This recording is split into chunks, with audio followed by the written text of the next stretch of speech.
Bonjour à toutes, aujourd'hui nous allons voir un nail art assez facile à réaliser, donc fait à la peinture acrylique seulement, pas de vernis, même pas en base.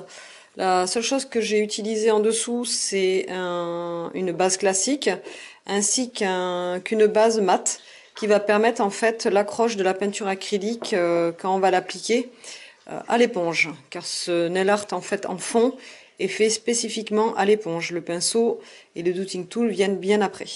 Donc si j'ai voulu faire ce nail art directement sur la base mat, c'est parce que je voulais garder quand même une certaine transparence. On a tendance, et c'est justifié normalement, à mettre du vernis blanc dessous, ou un vernis de couleur, puis à le matifier pour faire le dessin. Moi j'ai voulu essayer justement sans trop de produits en fait à utiliser pour qu'il soit le plus simple et rapide à faire. Et donc j'ai directement appliqué ma peinture dessus, donc je vais vous montrer. Donc j'ai voulu donc un rose clair, donc pour ça j'ai utilisé un magenta pardon et un blanc. Donc j'ai fait le mélange, bon sachant que les autres je les ai fait hier, il m'a pas été évident de refaire exactement le même rose que celui d'hier. Moi j'essaie de m'y approcher le plus, donc pour cela j'ai mélangé donc mon blanc et ma magenta, donc qui m'a donné en fait cette couleur-ci. Donc quand on voit le magenta au départ, comme vous pouvez voir, c'est beaucoup plus flashy. Et après, donc mon blanc pour faire en fait mon dégradé, qui est ici, que j'ai pas du tout dilué. Donc on va commencer. Donc d'abord, j'applique mon rose. Donc là, par contre, il est évident qu'on fait quelque chose. Donc j'espère que vous allez bien voir. D'assez rapide, c'est pas la peine non plus de rentrer dans trop de détails, puisqu'après par-dessus il y aura donc le nœud. Donc la couche de rose et la couche de blanc se met en 2 voire 3 fois, vu qu'il n'y a pas de vernis en dessous. Je pense que l'idéal, en tout cas moi hier c'est ce que j'ai fait pour avoir un rose bien rose, je l'ai mis donc en 3 fois. Donc là c'est ma première couche de rose. Et ensuite je viens donc prélever mon blanc donc avec ma mousse à maquillage. Et je viens l'appliquer directement au-dessus. Pensez bien au bord par contre, ça c'est super important. Sinon ça fait après une petite démarcation. C'est pas très joli. Bon, on peut le rattraper au pinceau, mais l'idéal c'est quand même d'avoir l'effet mousse. Donc voilà. Donc en fait, là c'est vrai que c'est assez léger au niveau résultat, mais vous allez voir que au fur et à mesure où vous allez mettre vos couches, plus ça va aller en fait, et plus vous allez voir la démarcation se faire entre le rose et le blanc, tout en ayant ce fondu au milieu. Donc on attend toujours par contre que ça sèche entre chaque couche. Donc là j'ai mis 2 couches, donc on va mettre la dernière couche ensemble, parce que moi je préfère en avoir 3. Donc hop, je vais me mettre comme ceci, ce sera plus facile pour moi, peut-être pour vous aussi de voir.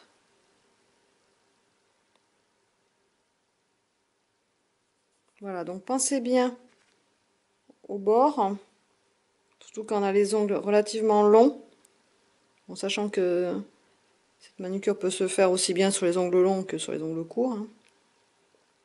Voilà. Voilà pour mon rose. Et il me reste donc plus que le blanc à terminer. Donc des fois on met les deux couleurs sur la même éponge, ça dépend après comment on veut le faire. Mais bon là vu que c'est des tons relativement doux, on peut faire une par une comme j'ai fait là, il n'y a pas de souci. Quand on a un petit peu l'habitude, il n'y a pas de problème quoi. Sinon on peut le faire aussi au pinceau fan brush, c'est comme on veut en fait. Voilà. Donc pensez bien à faire attention quand même à votre petit dégradé ici, que ça fasse pas non plus une cassure. Donc on vient finir en fait avec le blanc qui reste sur l'éponge. On vient mourir en fait sur le rose, donc comme ça fait un fondu. C'est rapide, c'est facile. Et voilà, et ça fait tout de suite très sympa. Donc le dessin par contre donc de mon nœud, je vais le faire sur mon sèche-vide, donc sur ma base qui va m'aider à sécher plus rapidement ma peinture acrylique. L'avantage du sèche-vide sur l'acrylique, c'est que ça ne fait pas de démarcation entre la lunule en fait, et la cuticule pardon, et l'ongle. C'est vrai que ça a un peu tendance à rétrécir sur le vernis. Sur la peinture acrylique, ça ne le fait pas du tout. Si je vais mettre en fait ce produit là, c'est vu que ce tutoriel est quand même fait pour les personnes qui débutent, Ça permet tout simplement de pouvoir, par exemple, quand on fait son nœud, quand on fait le contour comme ça au noir, on a des fois tendance à faire un peu plus épais ou à trembloter. Ou... Voilà, donc nous, c'est vrai que moi personnellement j'ai l'habitude, donc ça va tout seul. Par contre, au début, c'est sûr que c'est un peu plus difficile. Donc l'avantage de mettre en fait une base par-dessus ou un sèche-vite ou ce qu'on veut, un produit lisse en tout cas, non mat, c'est qu'on va pouvoir après avec un stick de buis comme ceci, entouré de coton et avec un petit peu d'eau, venir nettoyer en fait le trait pour essayer de l'affiner au maximum. Bon, bien évidemment que si c'est sur un trait à l'intérieur qui a déjà été mis avec de la peinture, là ça va pas le faire. C'est juste en fait sur les tours pour bien nettoyer vos tours pour que ça reste quand même relativement fin. C'est des petites astuces. Alors c'est vrai que le nœud, vous allez voir, ça va faire un peu comme l'ongle. On va le faire en 2 voire 3 couches puisqu'il n'y aura pas d'accroche en dessous, contrairement à la base mat que j'ai mis sous cet ongle-là. Donc c'est sûr qu'il va falloir le nourrir un petit peu plus, c'est-à-dire mettre un petit peu plus de couches d'acrylique pour avoir cet effet en fait opaque et qu'on voit bien en fait le dégradé one stroke qui est ici. Donc moi en plus j'ai compliqué un peu le truc, c'est que je vous ai fait en fait un nœud avec une fleur en fait avec trois petits nœuds, plus après le petit ruban qui est assez classique qu'on voit un petit peu sur pas mal de nail art. Donc voilà, donc en fait là je vais donc mettre, vous mettez une base ou un top coat, l'idéal, ou le sèche-vite, encore mieux, qui fait un effet un petit peu gel, donc ça c'est sympa. Et après donc on passera au dessin. Alors pour le nœud, on va partir donc sur un ton de gris. Donc comme je n'avais pas de gris, il est évident, on mélange donc du blanc et du noir. Donc à volonté comme on souhaite avoir en fait sa teinte de gris. Donc moi j'ai essayé de me rapprocher au maximum de celui que j'avais fait hier. Donc exactement comme pour faire le rose, hein, j'ai mélangé donc 2 couleurs. Et donc du blanc pur pour faire mon dégradé en fait one stroke. Pour ça, on prend donc un pinceau à bout carré. Moi, personnellement, à bout carré. Il y en a qui prennent des pinceaux biseautés. Après, ça, c'est vraiment au choix. Et donc, surtout, on ne met pas de base mat. Donc, comme je vous ai expliqué tout à l'heure, pour pouvoir faire après des corrections sur le dessin si certaines font des petites erreurs. Ou même moi, hein, parce que ça peut m'arriver aussi, surtout sur une vidéo, on a quand même la caméra qui nous gêne. Donc, il n'est pas évident de faire des traits super fins. Je vous prendrai un jour une photo pour vous montrer un peu la façon dont on se met pour faire des vidéos. C'est assez marrant, si on peut dire. C'est pas toujours très évident. Donc voilà, je vous ferai ça. Donc pour faire le nœud, on va commencer donc par le centre. Donc pour ça, on va pas se prendre la tête si je puis dire. Vous allez voir, c'est relativement simple. Donc on prend son pinceau, on va tremper, donc toujours pareil pour le one stroke, hein, la moitié dans le côté foncé. On tourne son pinceau et on vient prendre le clair donc sur l'autre moitié. Ensuite, on va passer directement sur le papier aluminium et on va venir fondre la couleur en fait sur le pinceau. Ça évite surtout de mettre aussi un gros amas de blanc ou de gris sur vos couches en fait. Faut pas que ça fasse de bord un petit peu épais ou quoi, c'est pas très très joli.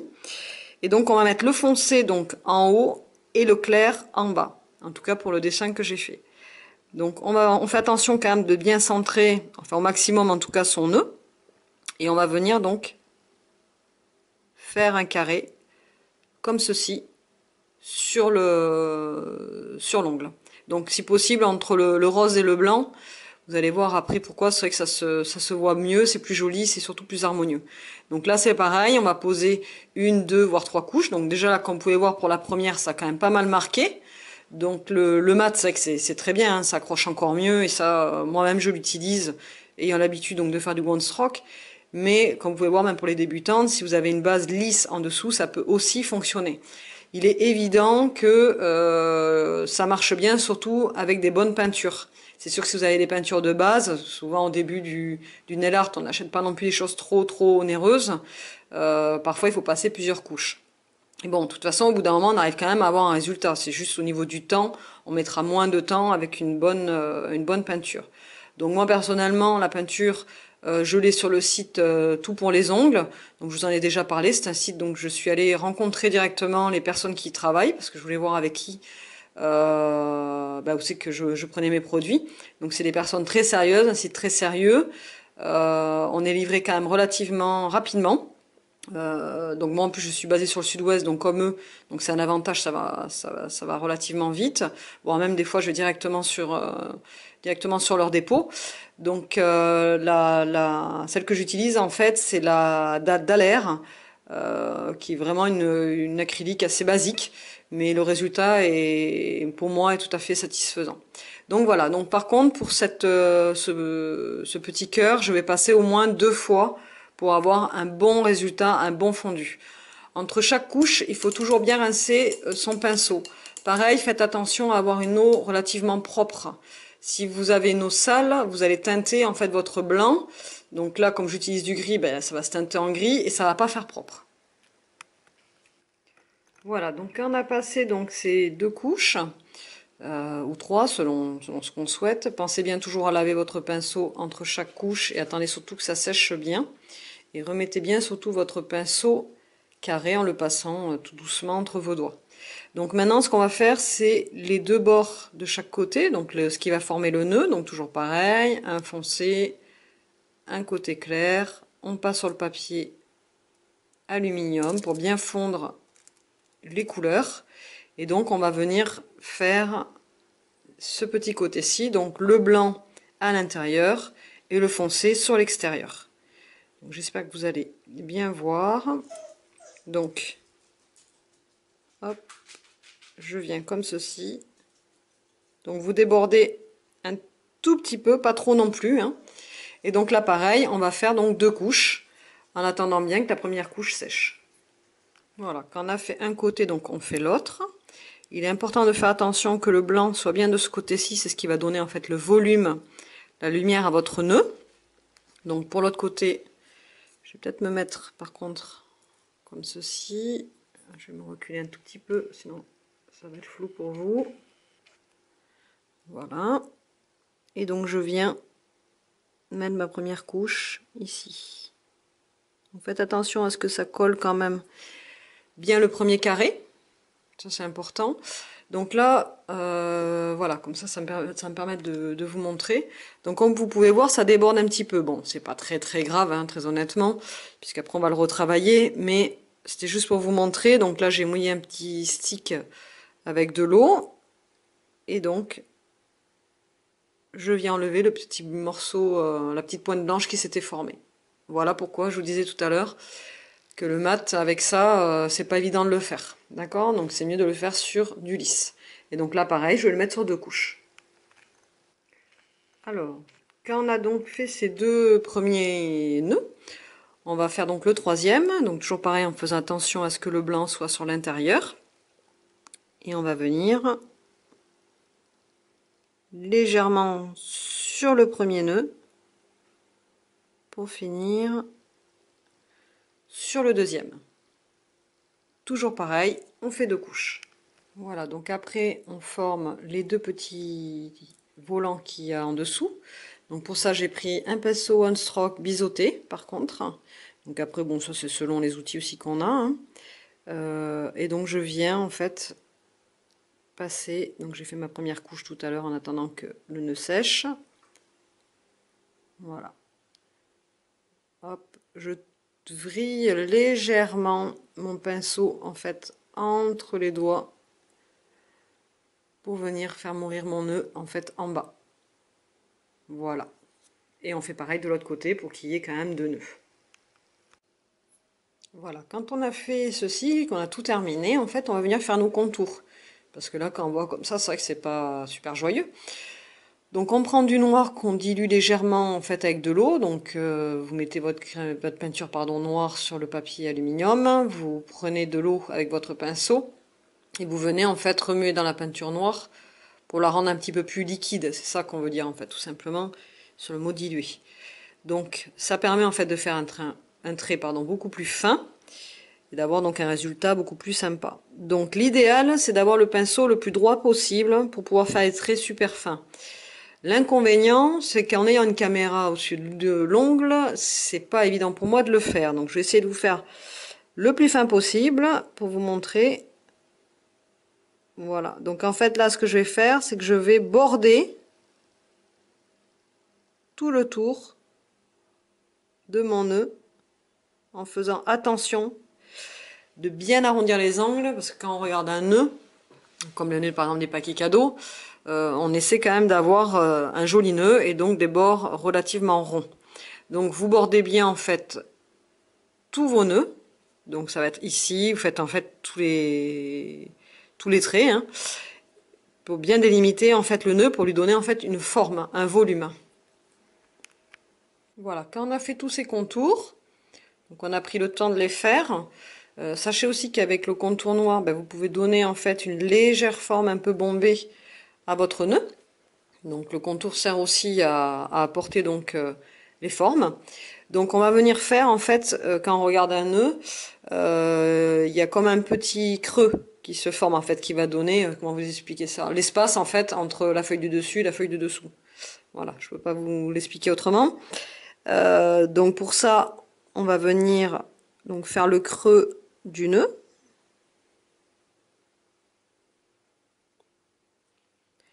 Donc on va rattacher bien gentiment au centre,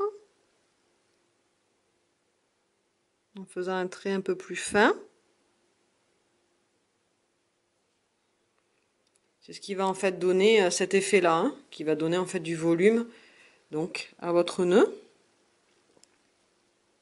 Donc là, bon, ben, c'est vous qui voyez selon le résultat que vous voulez obtenir. Voilà, donc vous faites ça des deux côtés.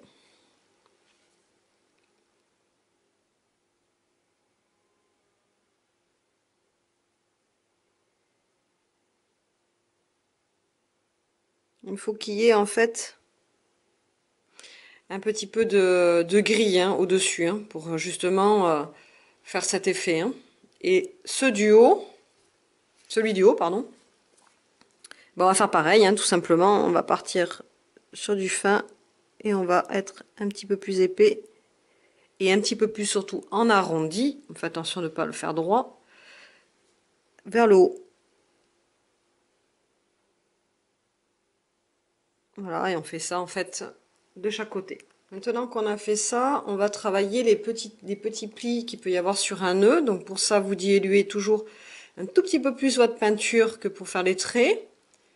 Et on va venir vraiment avec la pointe du pinceau, donc décharger un peu votre pinceau. Quand vous prenez en fait votre peinture, comme ceci, venez après sur le côté décharger un peu votre pinceau pour éviter de faire des gros traits en fait. Hein. Et on va venir vraiment effleurer le dessin. Donc vraiment, on y va mais gentil, hein, pas sans appuyer. De toute façon, c'est pareil, je vous ai pas dit tout à l'heure pour le one stroke, mais évitez de trop appuyer avec votre pinceau, sinon vous allez faire des trous dans votre one stroke et c'est pas génial. Après, les couches qui vont venir par-dessus, il y aura toujours une transparence qui va se faire et c'est pas super. Donc, bah, sur un côté, puis sur l'autre, puis en haut. Donc là, je vais faire en haut puisque j'y suis.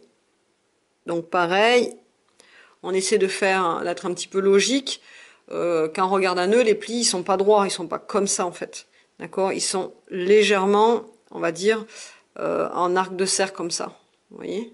Hop, et pareil de l'autre côté. Voilà, c'est ce qui va tout de suite donner du volume en fait à votre dessin. C'est des petits détails, mais ça a son importance quand même, surtout quand on est débutante, on a quand même envie d'avoir quelque chose d'assez sympa. Donc si en plus on apporte un peu de réalisme à son dessin, bah, s'il y a des petites erreurs, on les verra moins. Voilà, c'est des petits trucs. On a tous débuté à un moment ou à un autre, hein, de toute façon. Faut pas rêver. Donc maintenant, ce qu'on va faire, c'est les points au Douting Tool. Donc c'est quoi cette bête? C'est cette bête-là, en fait. Donc on va reprendre notre rose et notre blanc, tout simplement. Hein. On va pas créer notre couleur. Donc moi, je vais le faire au gros point au départ. Donc pareil, plus la peinture sera diluée, moins ça fera de petites pointes. Alors, je sais pas comment vous expliquer ça. Quand vous mettez la peinture, si elle est trop sèche ou non diluée avec un Douting Tool, contrairement, et encore, quoique, j'ai dire contrairement au vernis, mais un vernis pâteux, ça le fait aussi, ça fait comme une petite pointe, en fait, sur le dessus, donc c'est pas joli. Donc la petite astuce, en tout cas pour si c'est pour le vernis, ben, c'est de le diluer avec un diluant, tout simplement un vernis. Hein. Si c'est une peinture acrylique, c'est la diluer au maximum, en fait, enfin au maximum, la diluer avec de l'eau, d'accord, pour qu'elle soit relativement liquide. et ça vous permettra d'éviter de faire des gros pâtés, des gros points en fait. Voilà, des gros points pas beaux. Donc on la dilue un petit peu, pas trop non plus, sinon ça va pas le faire non plus. Enfin, vous voyez, hein, de toute façon vous testez. Donc sur le voilà, quand vous avez donc tout fait, vous avez fait vos petits points, vous prenez un peu de vernis avec des paillettes à l'intérieur, vous les posez sur un dotting tool et vous venez les placer sur les petits points roses que vous avez fait préalablement. Donc bien sûr tous. Vous attendez que ça sèche et il ne reste plus qu'après à mettre le sèche-vite par-dessus ou le top coat, ça dépend après ce que vous avez.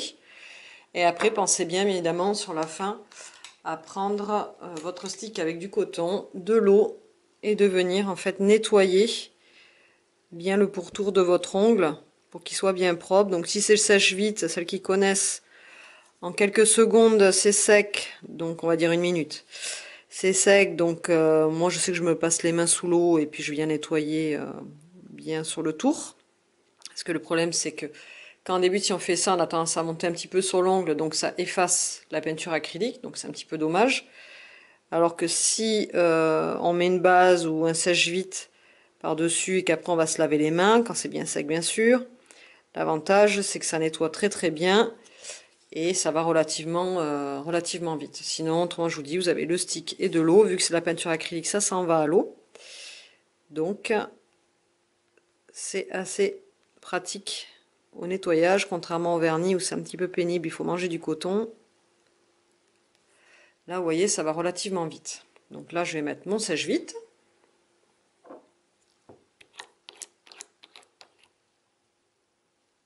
Donc, en couche généreuse, donc sur tout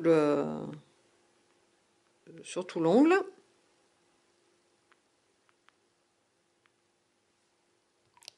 Et voilà, vous avez votre nœud de terminé.